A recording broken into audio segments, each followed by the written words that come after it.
Hello, I'm Marcus V. Calvert and welcome to Tales Unlimited. Today's Batchery prompt is number 43. A health inspector notices that a hip new restaurant serving up food laced with some kind of addictive agent. All right, I'll stay in prompt here. Okay, there's a hip new Chinese restaurant. They serve excellent food. They're one of a kind for now, but the structure is a little weird. Um, Up top, it's like a five-star restaurant, packed. Waiting list, from what you hear, is months. And there are like 4 empty tables for VIPs. Let's say, J-Lo's in town or, Governor so-and-so's in town. It's the spot. Downstairs, packed. People just walking in, packed. There's actually a small line waiting to eat Chinese. It's weird. And downstairs, you have, uh, there's like, the kitchen is downstairs. They don't waste any room. And it is like a triple kitchen. I mean, the kitchen takes up the whole basement. And then there's a basement underneath that one, which is like a storeroom.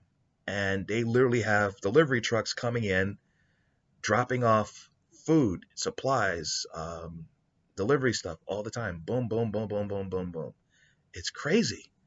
And you're doing an inspection and you're like, what makes this so special? Oh, it's the food. You got to try the food. And he's like, oh, well, if you don't mind, if someone slaps at him, no, he doesn't get to try the food. Come on, man, let him try the food. No, he does not get to try the food. And the inspector's like, no, I insist, let me try the food. And you try the food.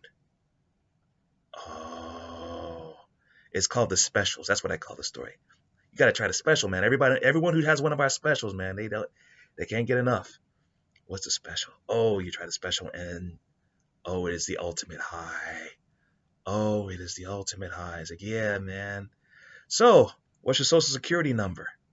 Can I see your credit cards, man? It's like, man, he's a health inspector. He won't remember any of this. Come on. They do all of this. And, oh, man, I love it when the really important ones do the dine-in. Okay. You will wake up and be perfectly normal in 5, 4, 3, 2, 1. Snaps his fingers. And the guy's like, what? Normally what happens is you forget everything. And there are two types of levels of the drugs that they do, right? When someone eats a special upstairs, it's mind control, it's information theft, it's all types of dirty, dirty little crimes. They can literally catch somebody in the bathroom, snap fingers, and sometimes they just let you eat. Like you eat, you're enjoying the food, da da da da. But if somebody laces you specifically and you step off to the bathroom, snap fingers, pull your secrets, it's a quick influence thing. Like that's it.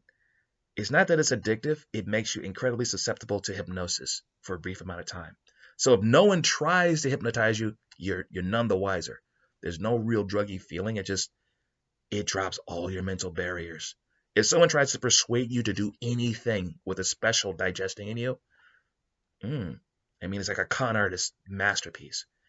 But downstairs, they actually do drugs. If you're in the know, it's like, oh, I would like a special that's not on the menu. Wink. Oh, an off the menu special. Sure. Yeah. And so when the health inspector notices there's an off the menu special being called, I was like, what's an off the menu special? Here, try this. Da da da da.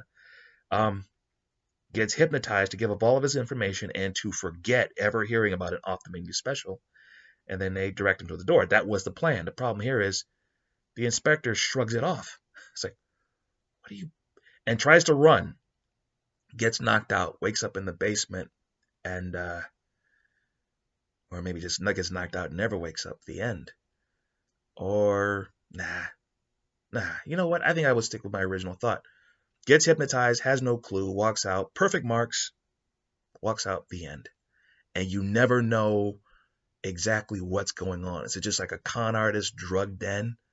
Maybe the first of many, like an experimental flagship project? Who knows? That's how I do it. Or you could also, I went off prompt, feel free. It's mystical, all of it. Like if you eat this food is to die for. If you eat this food and someone gets your picture while you're eating, say off the camera, post a picture, does a little alchemical voodoo, they own you. And anybody who's anybody eats here. Senators, directors of departments. You might only have this big restaurant in DC, and they deliver. So if you have their picture in any way, shape, or form, so you deliver to AOC, you deliver to Pelosi, you deliver to McConnell.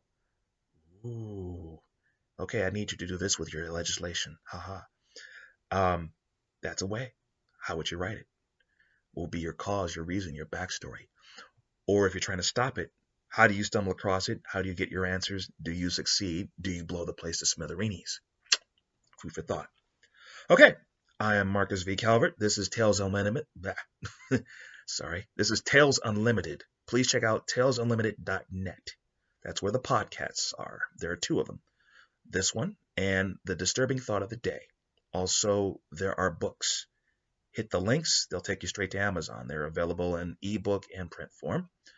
And let's see. The Batchery series. 200 writing prompts. The advice is minimal.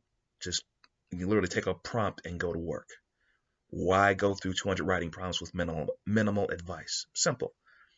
Teach yourself how to write short stories, how to write in a routine, to finish what you start, to come up with ideas and resolutions of stories, to figure out your voice.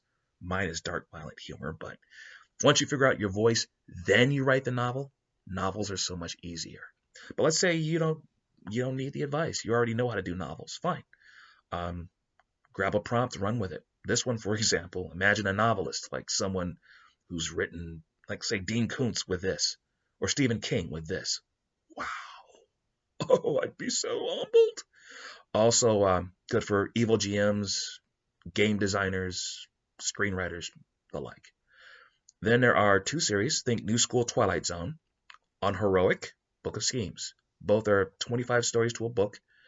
And the unheroic ones are about unlikely heroes saving the day. Book of Schemes is about schemes. Some twisted, some normal. But we're talking stuff like, what if there is a nuclear war and the UN ends up taking over the world, whatever's left? And to settle diplomatic and political issues and disputes, they have duels. The remaining nation states, sometimes these duels are underwater or on land or in the air. And this was a duel that's involving like mineral rights. So you literally have 10 planes with modifications flying through the air, maybe 150 years from now. And they're about to have a dogfight over the Indian Ocean, something like that. That's how I write. And then there's the novel series, I, Villain. Think New School Twilight Zone, supervillain fiction, told in the wake of a superhero apocalypse. Someone did an act of vengeance that worked. They wiped out 99.1% of the superhero population. The problem is, the villains are still there, and sometimes they try to take over or destroy the planet. Who's stopping them? Benjamin Clyde, formerly a gentleman fixer, formerly the guy who people went to when they wanted someone dead or something horrible or brilliant done. And he lost his business and had to get into the world-saving game. And business is a booming. All right. I'm Marcus V. Calvert. This is Tales Unlimited. Please check us out. Enjoy your day.